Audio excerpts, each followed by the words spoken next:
Hello, I'm Gokul, and today we're going to go through the 6th exam prep worksheet. Before we get too much into it, I thought I'd write out a couple helpful things that are going to kind of show up again and again today. So the first is that independence means that the probability of A and B is equal to the probability of A times the probability of B. This is different than what we can usually write out using a chain rule, which is that the probability of A and B is equal to, let's say, the probability of A times the probability of B conditioned on A. What independence allows us to do is drop this conditioning bar because the variables don't affect each other. Another thing you will see show up a couple times today is that if we have some sort of distribution, let's say that's P of like A and B, and we sum out over all values of A, we will just get the distribution of B. So this is just an operation we can do where we sum out over all values of A, and we accumulate the probability mass into the corresponding value of B for that tuple. And that allows us to basically remove a variable from our joint distribution that's inside the summation. So those are two operations we'll see quite a bit today. And the other one we'll see is conditional independence, which is basically the same thing as independence, but we add a conditioning bar. So it's something like the probability of A and B conditioned on C is equal to the probability of A conditioned on C times the probability of B conditioned on C. When I'm thinking about conditional independence, or sort of the conditional version of anything, I usually like to think of the unconditional version, and then remember that I can just add conditioning bars to every term in the expression, and the same general rule should hold. So here, I added a conditioning bar for C, a conditioning bar for C, and a conditioning bar for C. And that allows us to basically take the basic independence rule and apply it over here. That's a bit of a shortcut to remember how to write these expressions out. Okay, with that out of the way, let's go ahead and take a look at the first question here. So, the first question here asks us what the size of this table will be. Well, each of our variables has a binary domain, so there's 2. And because we have a value for both A and B for every value of C, we're going to have 2 times 2 times 8 entries in our table. If we take a look at the next one, we have a fixed value of B plus B and a fixed value of C plus C. But we're going to look at both values of A. So that means our table will have size 2.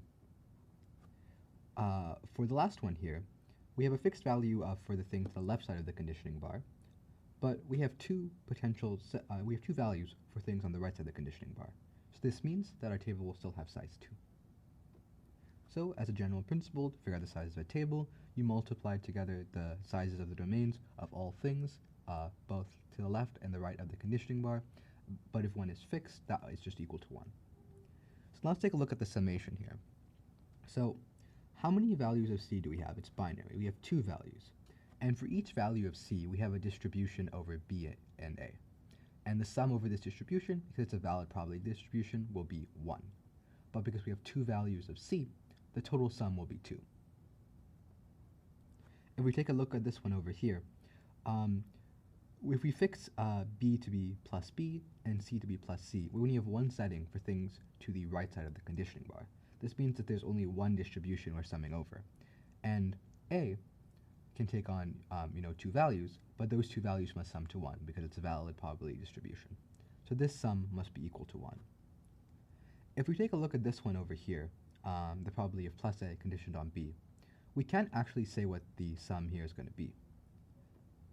This is because, so let me write this out. So let's say we have probability of plus A conditioned on plus B, and we have the probability of plus A conditioned on minus B. So these two expressions don't have to have anything to do with each other. They almost live in different universes. In one universe, B is plus, and one universe, B is minus. And the probability of A being plus in both of these universes doesn't have to have anything to do with each other. There's no reason these have to be related in any way. So we can't actually say anything with the sum of this table. So that's because we have, in this order, we have a fixed thing on the left side and a non-fixed thing on the right side, in contrast to the previous row over here, where the reverse is true, so we can actually calculate the sum. All right, let's take a look at the second part of this question now. So, for each part of this question, we're trying to see if this is true without any sort of independence assumptions. So, if we take a look at this expression over here, you'll notice something a bit strange. It might look like the chain rule at first, but notice that the A is on the left side of the conditioning bar in both cases. So this we can't say with any independent assumptions as being true. In fact, it might be difficult to say even with some independent assumptions when this might be true, because it's just a bit of an odd expression in the sense that we have P of A on the left side of the conditioning bar in both cases, or in both terms of our expression. If we take a look at the next one over here, this one is also false, because this one, if you take a look at our definition of conditional independence over here, it's literally definition of conditional independence. So for this to be true, we would need A and C to be conditionally independent given B. If we take a look at the third expression here, this one is also going to be false. So at first glance, this might seem like what we had in our summation rule over here, but it's not actually. This is because we're summing over something on the right side of the conditioning bar. So that in general is an operation that won't give you something that really makes sense or has a really easy to interpret context, because in the case when it's on the left side of the conditioning bar, what we're doing is we're adding up all the corresponding probability values. But if you remember from our discussion over here about how these two don't sum up to anything, the same argument is true here, which basically says that this may give us something that is, doesn't really have much information in it. The last one over here ends up being true, and it's a straight application of the chain rule, except we apply it multiple times. So now let's take a look at the next part of this question, part C. So we have a joint distribution over n variables. Each variable has a domain of size k. And we're asking for the space complexity of storing the entire joint distribution. So in this question, we also mentioned this part D over here. I think it's a bit extraneous, and you can potentially use it to give a tighter bound that I'm going to give right now, but I think that's quite a bit out of scope for the class. So if we have n variables, each of which can take k values, we have to do k times k times k n times. And this is k to the n. This means that the space complexity of storing this will be big O of k to the n. This means in the worst case, we'll have to store it this way. Let's take a look at the next part of this question now. So drawing an example of a base net over 4 binary variables, such that it takes less space to store the base net than to store the joint distribution. So a good rule of thumb here is that if you want the base net to be more efficient than storing the full joint distribution, you want to have limited connections between our random variables. Because if there's a very, very complicated dependent structure between all these random variables, it might just be more efficient to just represent the full base net. And I'll go through an example in which this is true and false, because the next part of the question is kind of asking for the reverse here. So let's take a look at this. So let's say our dependent structure looks something like this.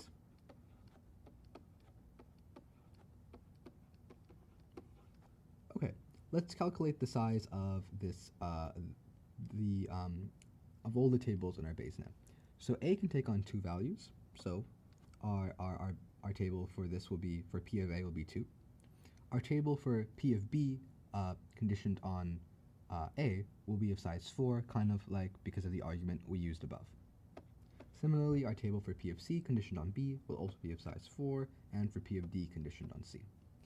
So if we add these all up, we need a total of 14 slots to hold all the information required for this. However, if we stored out the full joint, that means we would have to have 16 rows, because 2 to the 4th is equal to 16. 16 is greater than 14. This means we have the answer that we want. Kind of the reverse needs to be true for the next part of this question. So we're going to try and find the maximally connected one. So let's take a look at something like this. We have A, we have B, we have C, we have D. And let's say each of these influences D. Then So the size representing the joint will still stay the same, the full joint, just because we have the same number of possible values. If we take a look at this one over here, so we need 2 to represent P of A, 2 to represent P of B, and 2 to represent P of C. Then, because D has 3 parents, we have to actually have a table of size 16 here, because we have 2 from D, from the 2 values of D, and 8 from a setting of the 3 parents. So we actually need a table of size 16 here. And if we sum up all these values, we will get, so 2 plus 2 plus 2 plus 16 is equal to 22, and 22 is greater than 16. So in this case, it would have been more space efficient to just represent the full joint. So that's it for this question. Let's go ahead and take a look at the next one. So this question, we're going to dive a little bit more into independence. So let's take a look at the first part of this question. So for each part of this question, I think it's good for us to first write out what the expression we're trying to represent is, and then see if it's possible for us to represent it without making any more assumptions than were given in the problem. So this is equal to the probability of A, B, C over the probability of C. The next one is equal to the probability of A, B, C over the probability of A and C. This one is just equal to probability of C, and this one just equal to probability of A, B, C. So let's take a look at each of these. So to represent this whole expression, we need to be able to represent the numerator of this fraction. And let's see if we can actually do that here. So the only way we can get C on the left side of the conditioning bar is by finding the distribution, the joint distribution of A and B. If we take a look at the other 3 terms here, there's no way for us to do that unless we can say that A and B are independent, are each independent from C, and we can, and conditionally, A, B, and C are all independent of each other. So we could drop the conditioning bars here and then multiply those together. But without any conditional independent assumptions whatsoever, we can't say this. So it's not possible. If we take a look at the next one over here, let's see if we can represent this. So we have a P of A, that's cool. We have a P of B given A, so we can multiply these together to get P of A, B. And we have this over here. So we can multiply this in to get the probability of P of A, B, and C. And if we have this one over here, and we want to just get rid of B, we can just sum out over values of B to just drop B from our expression.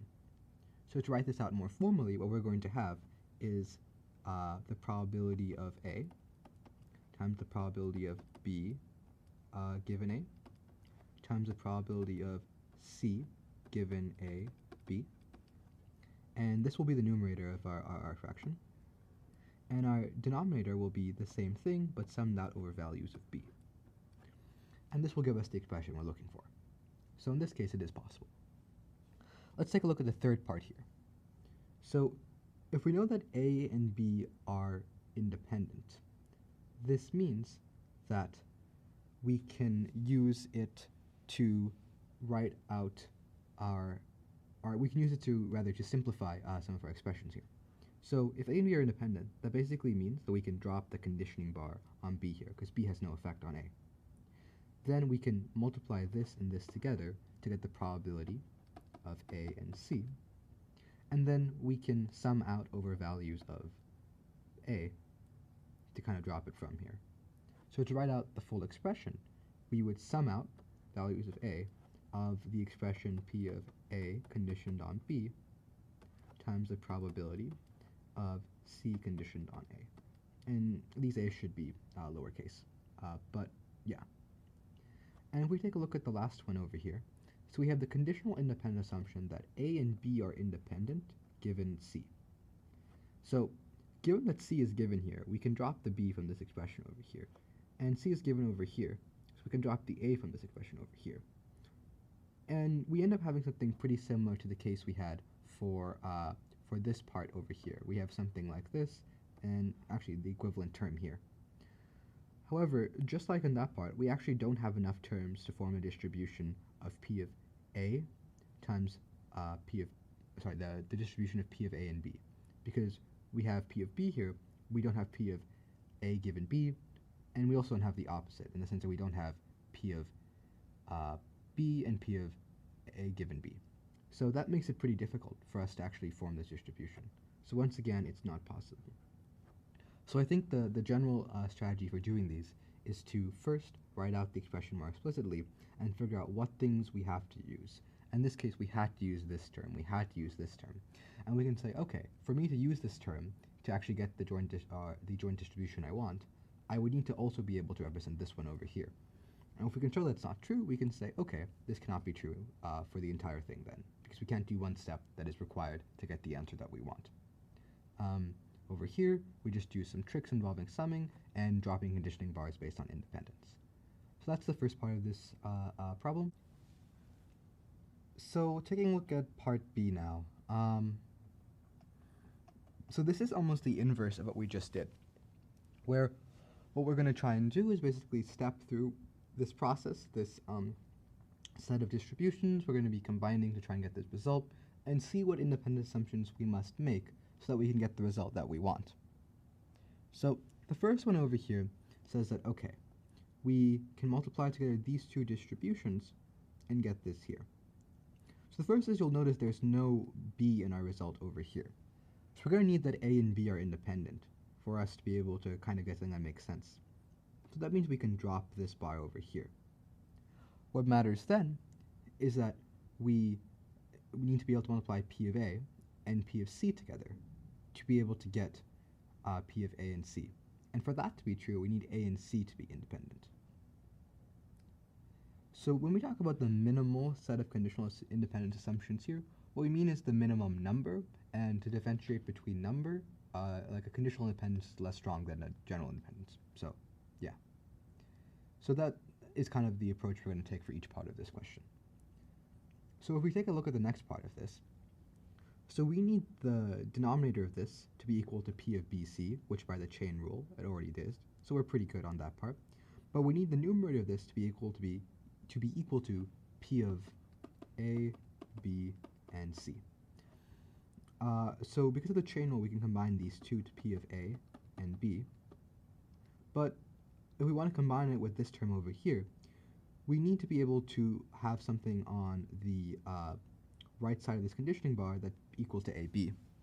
And for that to be true, for us to be able to just arbitrarily add in this B term over here without it actually affecting the distribution, it would need to be true that B and C were conditionally independent given A. Because that means that we could add B in because the conditioning doesn't actually make a difference. So we can kind of fluidly add it or remove it. And that's just one assumption, and it's a conditional independence assumption, so it's going to be the minimum we actually need to get this to work. If we take a look at the next part over here, and kind of observe what we're doing here, we're basically using the chain rule, because we're multiplying P of C, little c, times P of big B, times of condition on little c, times a condition on both of these together. And if all of these are true, and if we forget about little c for a second, we'll end up with P of A, B, and C. Then we could use our summation rule over C to just remove C. And this means that we'll end up with P of A and B. So we don't actually need any independent assumptions for this part. We're just using the chain rule and then summing things out. If we take a look at the last part over here, let's see. So we're going to have P of A conditioned on CD and P of B conditioned on A and CD. So for this to be true, and given that we have CD over here, and CD over here, we don't actually need any independence assumptions. So this is what I was talking about kind of at the beginning of this worksheet, where we can apply basically our base rules, our base independence rules, and as long as we apply a conditioning to every element in our rule, it'll still hold true. So in this case, we applied the conditioning on C and D to basically every element here, and that means that our base conditioning rule, our base chain rule, that P of AB is equal to P of A times P of B conditioned on A still holds. So we don't actually need any independence assumptions here. Alright, let's take a look at this part now. So this part is a bit more time consuming than the previous parts, but we'll get through it. So let's take a look at the first part here. So we're trying to find all expressions are equal to P of A, conditioned on B, given no independence assumptions. So As we talked about before, summing out over something on the right side of the conditioning bar doesn't really make sense. So this, we have no guarantees this is going to give us what we want, so not this one. However, this one, where it's on the left side of the conditioning bar, fulfills what we want. So if we sum this out, we'll end up with P of A conditioned on B. So this one works just fine. If we take a look at this one over here, so our denominator will give us B, our P of B, sorry, which is what we want. But for our numerator to give us P of A and B, we need A and C to be independent, which we don't know. So we can't say that this one is true. For this one over here, because we're summing out over C, we can basically remove the C's from over here, and this gives us the definition of the conditional probability, which is what we want.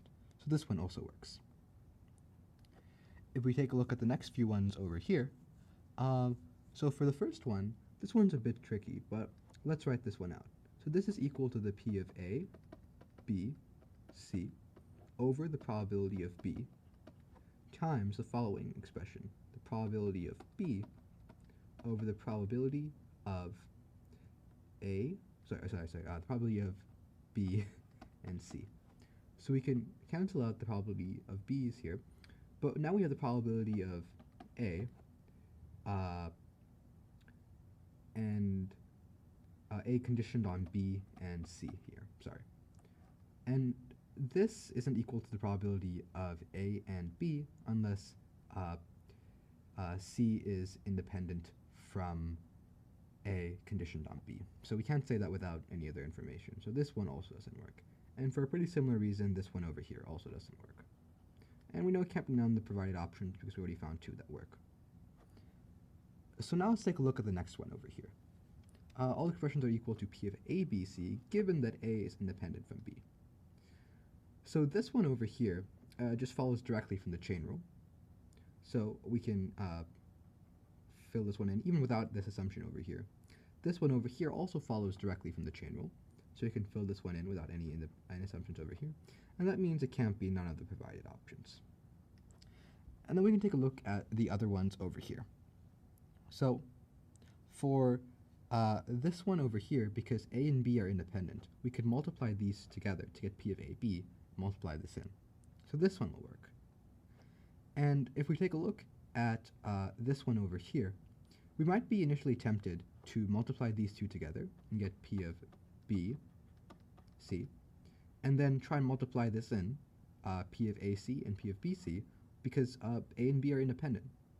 But the reason we can't do this is because conditional independence, or rather independence does not imply conditional independence. Conditional independence does not imply independence as well, but that is less relevant for this particular part. So that might seem a bit weird at first. How does independence not imply conditional independence? But let me give you an example where this is true. So let's say in this case, we're going to set A to be whether the flip of a coin is heads. So coin 1 heads. And we're going to set B to be the event or the random variable corresponding to whether coin 2 is heads. So A and B are independent. They're independent coin flips. They're flipping one coin, then another. But if I introduce C, where C is that A is equal to B, basically that, either both coins were heads or both coins were tails.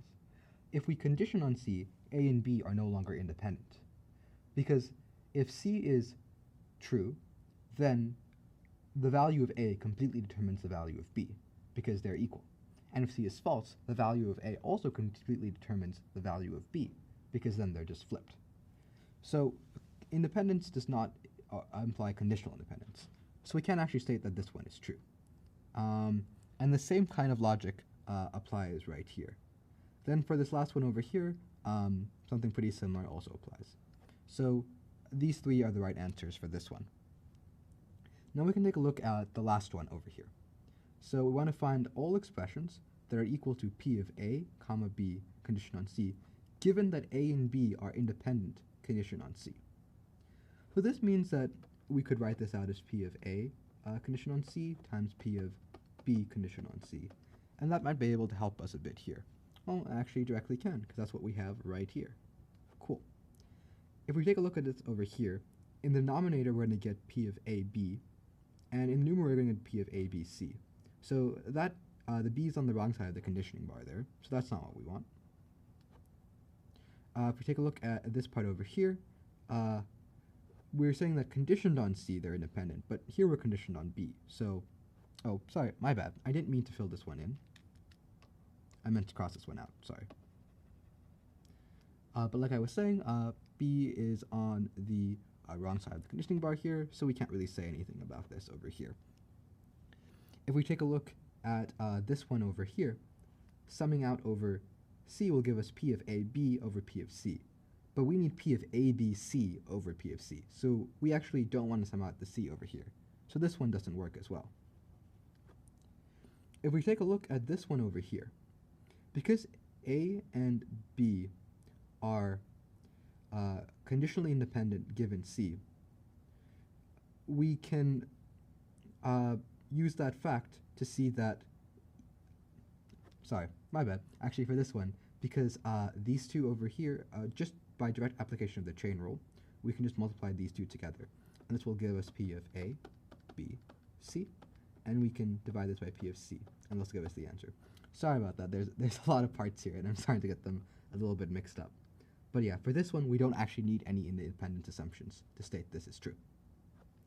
And then lastly over here, we have to look at this one over here. So for this one, let's write out the expression in the denominator a bit more. So the denominator is going to be equal to P of A, B, C over P of A, B. And we can flip this, because we're dividing by, to get P of A, B over P of A, B, C. And if we multiplied any of these terms together, we couldn't get anything that canceled out and give us the thing we want, because we want P of ABC in the numerator. But right now we have it in the denominators. We need to have almost like 2 P of ABC to get what we want. So this one isn't going to work. So the only two right answers for this one are this one and this one. But yeah, that's the worksheet. Hope it's helpful. Good luck with studying for your, I think now it should be for finals.